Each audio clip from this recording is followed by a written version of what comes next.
नमस्कार, सुमन्स किचनमध्ये आपलं स्वागत आहे।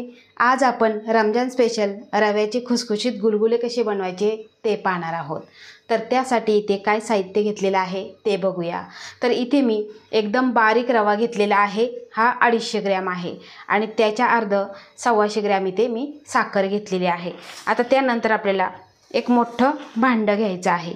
तर इथे बघा एक मोठं भांडं घेतलेलं आहे आणि त्यामध्ये आपल्याला हा सगळा रवा घालून घ्यायचा आहे आणि त्यानंतर यामध्ये आपल्याला साखर घालून घ्यायची आहे आणि ही सगळी आपल्याला मिक्स करून घ्यायची आहे। तर बघा आपल्याला रवा आणि साखर हे सगळं मिक्स करून घ्यायचं आहे। अशा पद्धतीने मिक्स करायचं आहे। आता आपल्याला रवा बुडेल इतकं आपल्याला दूध घालायचं आहे किंवा रवा भिजेल इतकं आपल्याला दूध घालायचं आहे। अगदी थोडं थोडं घालायचं आहे आणि मिक्स करून घ्यायचं आहे। रवा लगेचच दूध शोषून घेतो।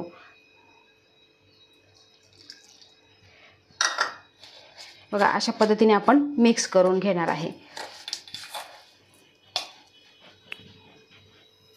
तर बघा अशा पद्धतीने आपण दूध घालून घेतलेला आहे आणि सगळा रवा हा मिक्स करून घेतलेला आहे। खूप जास्त हलवत बसायचं नाही। आता बघा अशा पद्धतीने आपण हे बनवून घेतलेलं आहे। आता त्यानंतर तुम्हाला जर घाई असेल तर तुम्ही 4 तासासाठी भिजवायचं आहे। जर तुम्हाला टाईम असेल तर तुम्ही रात्रभर सुद्धा हे भिजवायचं आहे। कारण काय होतं, भिजल्यामुळे रवाही छान फुलला जातो आणि साखरेचं सुद्धा पाणी होतं। आता झाकण ठेवून आपण फक्त 4 तास हे भिजत ठेवणार आहे, म्हणजे रवा छान फुलला जाईल। तर इथे आपण रवा, दूध आणि साखर भिजवून घेतलेलं आहे। तुम्ही इथे बघू शकता साखरेचं सुद्धा छान असं पाणी झालेलं आहे।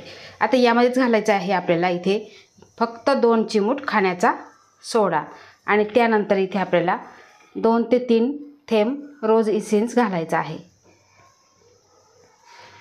आणि त्यानंतर आपल्याला हलक्या हाताने हे मिक्स करून घ्यायचं आहे। खूप जोरात मिक्स करायचं नाही, नाहीतर याला जास्त पाणी सुटेल। बघा अशा पद्धतीने हे मिक्स करायचं आहे,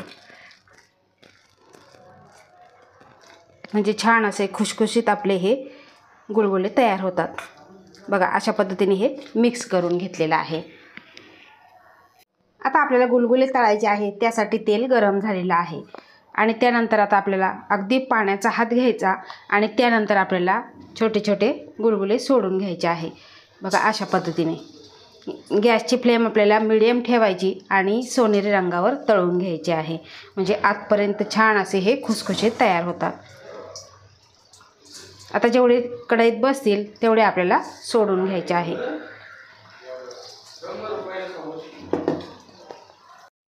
तर बघा आपण गुलगुले सोनेरी रंगावर हे तळून घेतलेले आहे।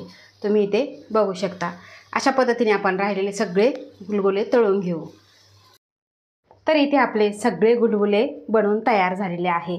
अतिशय सुंदर, वरून कुरकुरीत आणि आतून एकदम सॉफ्ट झालेले आहे। तुम्ही इथे बघू शकता। आता हे गुलगुले तुम्ही मुलांना, आता सुट्ट्या लागलेल्या आहे आणि मुलांना नाश्ता म्हणून सुद्धा तुम्ही बनवू शकता किंवा मधल्या भुकेच्या वेळेस बनवू शकता। प्रवासात सुद्धा तुम्ही हे नेऊ शकता। अतिशय सोपी पद्धत आहे आणि परफेक्ट प्रमाण दिलेलं आहे। तर अशा ह्या सोप्या पद्धतीचे गुलगुले तुम्ही एकदा नक्की बनवून बघा आणि तुमचा अभिप्राय मला कमेंटद्वारे नक्की कळवा। आवडल्यास लाईक करा, शेअर करा, सबस्क्राईब करा आणि बाजूचं बेल आयकॉन बटन प्रेस करा। धन्यवाद।